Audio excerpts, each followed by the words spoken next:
वंदे मां शारदे। हम सिखा रहे हैं आपको संस्कृत में समास और आज बारी है संबंध तत्पुरुष यानी कि षष्ठी तत्पुरुष या संबंध तत्पुरुष। देखिए संबंध तत्पुरुष क्या है, सभी जानते हैं। इसका चिन्ह क्या है षष्ठी विभक्ति का की के। संबंध कारक या संबंध तत्पुरुष। तो इसके एग्जाम्पल देखिए आप। नियम सबके वही है। षष्ठी अंत यानी षष्ठी विभक्ति के अंत में सुबंत का समर्थ और सुबंत के साथ समास होता है। षष्ठी विभक्ति के अंत मतलब यानी कि जो हमारा पद है, प्रथम पद और द्वितीय पद, प्रथम पद के अंत में जब हमारी षष्ठी विभक्ति लगती है तो वहां पर हमारा संबंध तत्पुरुष होता है। यही इसका जो नियम है वो हमने आपको लिखवा दिया है, बता दिया है। और होता भी यही है कि जहां पर प्रथम पद में यानी पूर्व पद में षष्ठी विभक्ति लग रही हो तो वहां पर संबंध तत्पुरुष समास होता है। गज राजे, गजा नाम राजे। गजा नाम माने हाथियों का, राजे माने राजा, हाथियों का राजा। तो का की के यहाँ आ गया हाथियों का, बहुवचन है, यहाँ पर षष्ठी विभक्ति का बहुवचन है तो समास हुआ आपका संबंध तत्पुरुष। जगदम्बा, जगतः अम्बा, जगत माने जगत की माता, जगत की अम्बा। तत्पुरुष समास कौन सा, संबंध तत्पुरुष। सूर्योदय, सूर्य से उदय, ये हमने एक वचन में लिया है, ये भी एक वचन में है, वो बहुवचन का था। तो कौन सी विभक्ति का, षष्ठी विभक्ति का बहुवचन था ऊपर, ये एक वचन था और यहाँ पर भी एक वचन है। सूर्योदय, सूर्य से उदय यानी सूर्य का उदय।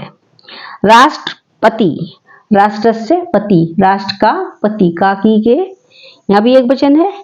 राज्य, राजपुत्र बनेगा राज्य पुत्र, राज्य माने राजा का, ठीक है। जब हम राजा के आपके रूप लिखवाते हैं तो उसमें षष्ठी विभक्ति के एक वचन में राज्य शब्द आता है। राज्य पुत्र, राजा का पुत्र। द्विज राजे, द्विज कहते हैं पक्षी को, द्विजा नाम राजे, पक्षियों का राजा। पक्षियों का राजा सभी जानते हैं कौन है, पक्षियों का राजा गरुड़। द्विज राजे, इसको द्विजराज यानी पक्षियों का राजा गरुड़। तो यहाँ पर हमने क्या लिखा है, द्विजा नाम राजे, पक्षियों का राजा, ठीक है। आगे हमें विग्रह करने की जरूरत ही नहीं है, वो तो हमने आपको उदाहरण के लिए बता दिया, आपकी नॉलेज के लिए बता दिया पक्षियों का राजा कौन होता है। द्विजा नाम राजा, पक्षियों का राजा। द्विजा नाम बहुवचन में है, संबंध तत्पुरुष समास है। नरेंद्र, नरा नाम इंद्र, यहां भी बहुवचन में है यानी मनुष्यों का नरा नाम इंद्र, इंद्र माने इंद्र, नरा नाम इंद्र, नरेंद्र। आगे देखिए विद्वत सभा, विदुषाम सभा यानी विद्वानों की सभा, विदुषाम विद्वानों की सभा माने सभा, विद्वानों की सभा षष्ठी तत्पुरुष। नदी तटम, नद्या तटे, नद्या माने नदी का, तटे माने किनारा। देखिए इसके लिए हमारा समास बिल्कुल सही हो, इसके लिए हमें रूप ज्ञान होना बहुत जरूरी है। जो हमारे विशेष तो राम के रूप याद होने चाहिए, आकारांत के याद होने चाहिए विशेष रूप से, आकारांत में जो भी शब्द आते हैं उनके। और राम, बालक, वृक्ष ये हम पहले बता चुके हैं, जहां हमने आपको रूप लिखना सिखाए थे, तो उसमें इस तरह चलते हैं। तो नदी के रूप बिल्कुल अलग चलेंगे। नदी, नदी क्या है, इकारांत है, बड़ी इकारांत यानी इकारांत के रूप अलग चलेंगे, तो इसलिए थोड़ा सा ज्ञान हमें होना जरूरी है। नदी तटम, नद्या तटम, नदी का किनारा। मुष्कार राजे यानी मूषिका नाम राजे, मूषिक राजे, मूषिका नाम राजे यानी मुश्कों का राजा, चूहों का राजा। काकी के ये बहुवचन में यहाँ पर मुश्कों का राजा, चूहों का राजा। देव भाषा, देवानाम भाषा, देवताओं की भाषा, देवानाम भाषा, देवानाम षष्ठी तत्पुरुष है, यहाँ पर बहुवचन है। गंगा जलम, गंगा या जलम, या गंगा के रूप हम आपको याद होना जरूरी है, आकारांत है गंगा, ठीक है। यहाँ इकारांत है, यहाँ आकारांत है, और यहाँ पर क्या है, यहाँ विद्वत सभा, ये विद्वान, विद्वत शब्द के रूप याद होना जरूरी है। तो वो उसके लिए हम आपको कुछ बता दिए हैं, जो विशेष है वो आपको करा ही दिए हैं, और किस तरीके से उनका षष्ठी विभक्ति में प्रयोग हुआ है वो बता रहे हैं आपको। गंगा जलम, गंगा या जलम यानी गंगा का जल। विद्यालय, विद्याया आलय, जैसे गंगा है तो गंगाया हो गया, विद्या है तो विद्याया हो गया, विद्याया आलय, विद्या का आलय, आलय माने घर यानी विद्या का घर, विद्यालय। कपोत राजे, कपोत राजे का बनेगा कपोता नाम राजे। आगे अगला समाज देखिए आप लोग, जो इसका समास संबंध हो गया षष्ठी तत्पुरुष का, अब लिख बताएंगे आपको सप्तमी तत्पुरुष, यानी कि सप्तमी का होगा अधिकरण तत्पुरुष। देखें सप्तमी तत्पुरुष और सप्तमी का चिन्ह क्या है? सप्तमी विभक्ति का सप्तमी का चिन्ह है अधिकरण, यानी कारक के चिन्हों में अधिकरण कारक, और ये है यहाँ पर अधिकरण तत्पुरुष, सप्तमी तत्पुरुष या अधिकरण तत्पुरुष।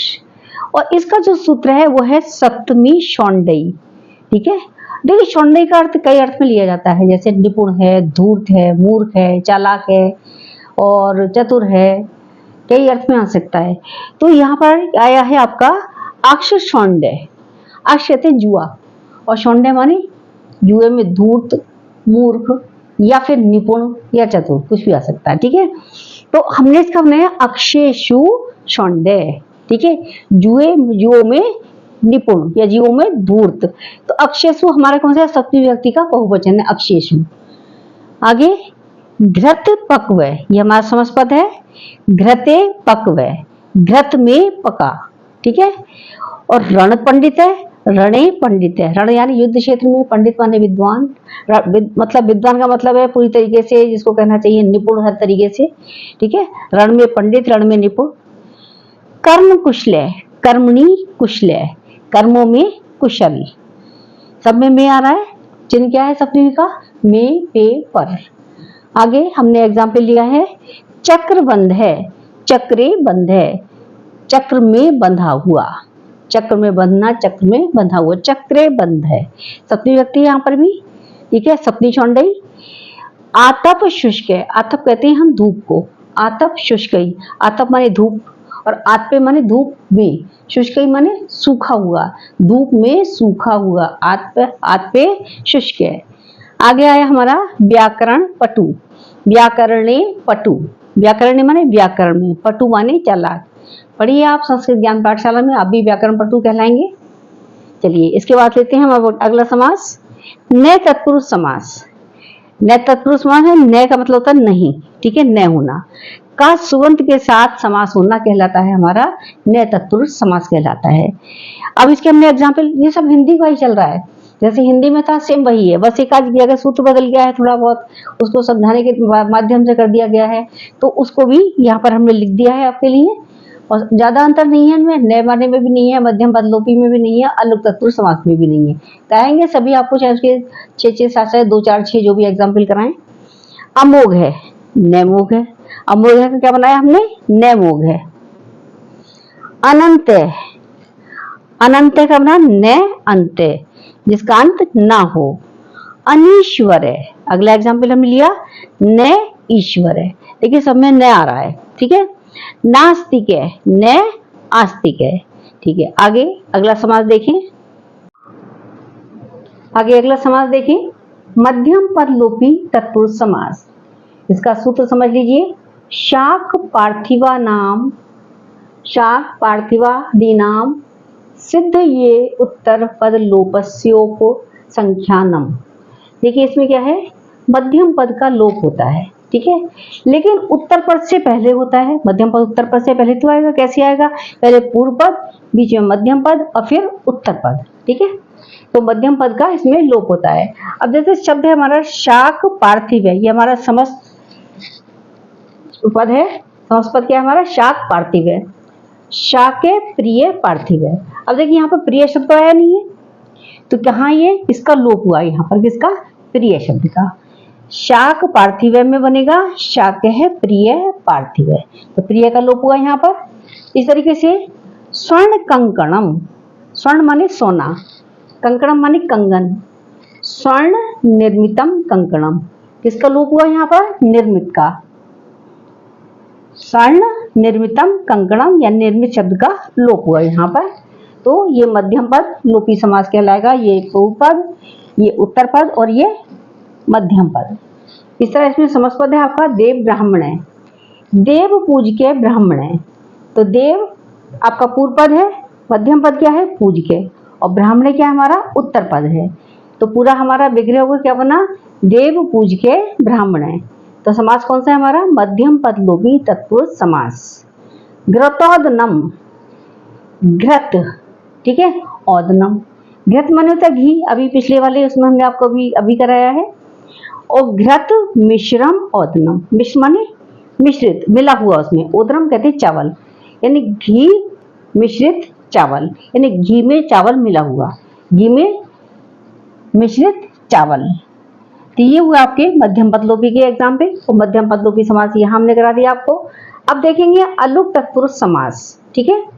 अलुक तत्पुरुष, ए का लोप होना है, ठीक है, ए लोप यानी न लोप होना, ए का लोप होना। अब इसके एग्जाम्पल देखिए, गविष्ठिर, इसका मैं युधिष्ठिर भी कराया था आपको, ठीक है। गावी स्थिर, गाँव में स्थिर। शरदिजय, शरदी जायते यानी शरद ऋतु में होने वाला, जायते माने होने वाला, उत्पन्न होने वाला, शरदी माने शरद ऋतु में, शरद ऋतु में उत्पन्न होने वाला। प्रावृषिजय, प्रावृषिजय माने वर्षा ऋतु में, वर्षा ऋतु में होने वाला, जायते माने होने वाला। आगे देखिए, दिविजय, दिवि जायते, दिवि कहते हैं आकाश स्वर्ग, दिवि के दो अर्थ हैं, आकाश भी है और स्वर्ग भी है। तो दिवि जायते यानी स्वर्ग में होने वाला या आकाश में होने वाला। काले जय, काले जायते, ठीक है, समय में होने वाला या समय पर होने वाला, समय पर होने वाला, समय में होने वाला।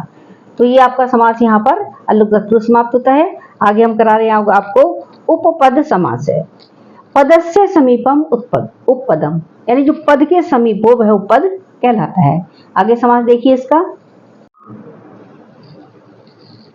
अभी आपने देखा पदस्य समीपम उपपदम, यानी उपपद के आधार पर कृत प्रत्ययों से बने कृदंत सुबंतों के साथ उपपदों का समास होता है। उपपद का समास नियम बताई दिया हमने आपको, पदस्य समीपम उपपदम। आगे एक नियम और है, देखिए इसको आपको लिखने के लिए भी आ सकता है कि इसके बारे में आप बताइए, तो आपके लिए लिखने के लिए सिर्फ एक ही लाइन सफिशिएंट है, इतना आप बता सकते हैं। उपपद मतिंग यानी उपपद सुबंत का तिग रहित धातु के साथ समास किया जाता है, समास होता है। मैं तो शॉर्ट में लिख दिया समास होना, आप पूरा ही लिखिएगा इसको। क्या लिखेंगे?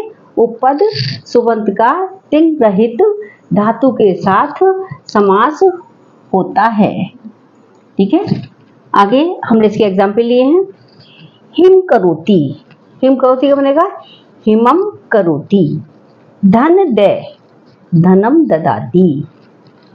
पंकजम, पंके जायते, पंक कहते हैं कीचड़ को, कीचड़ में उत्पन्न होने वाला पंकज कहलाता है। हिंदी में पंकज शब्द है और यहाँ पे क्या है? पंकजम है संस्कृत में। भिक्षाचर्य, भिक्षाम चरती। दिनकर है, दिनम करोति, दिनकर किसके लिए आता है? सूर्य के लिए आता है। भार हारे, भारम हरती। आगे एग्जाम्पल देखिए यहाँ से, शेष एग्जाम्पल यहाँ पर लिखे हुए हैं आपके लिए। समझ पर क्या है? अग्रसर, अग्रसर का बनेगा अग्रे सरती। विशुद्ध है, विशुद्ध का क्या बनेगा विग्रह होकर के? विशिष्ट शुद्ध है। अबजम, अबजम का बनेगा अपसु जायते। निशाचरे, निशायाम चरती। शंकर, शम करोति। कुंभकार, कुंभम करोति। कुंभकार क्या करता है? घड़ा बनाता है, मिट्टी के बर्तन बनाता है, उसे हम कुंभकार कहते हैं संस्कृत में। और कुंभम करोति, कुंभ बनाता है, कुंभ का निर्माण करता है आदि। चलिए आज के लिए इतना ही। ये समास आपके संस्कृत में भी कंप्लीट हो चुके हैं, हिंदी में पहले ही करा दिया आपको, इसमें कराए हैं। और कल हम लेके आएंगे आपके लिए या तो रस कराएंगे, ठीक है, नवरस हैं वो कराएंगे, या फिर कुछ और लेके आएंगे। इंतजार कीजिए, मेरे चैनल को सब्सक्राइब कीजिए, लाइक कीजिए, दूसरों को शेयर कीजिए। नमस्कार, धन्यवाद।